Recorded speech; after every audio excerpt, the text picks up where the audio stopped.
Welcome back, guys, to Nature Show with John.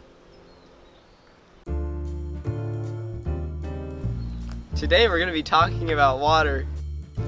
As you can see, this is a fine example of water. Gross. Follow me.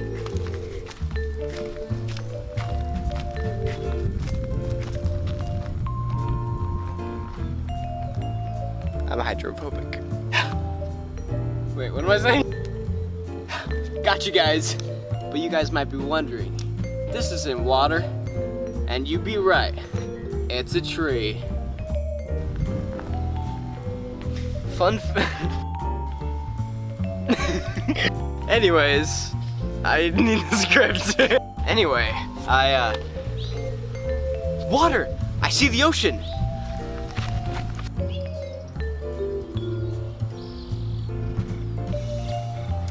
Well, this isn't the ocean, but it's a pretty cool pond though.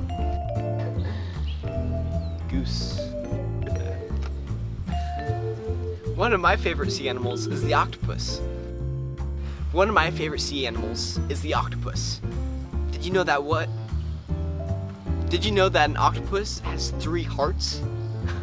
It's crazy. I honestly don't know how to feel about that.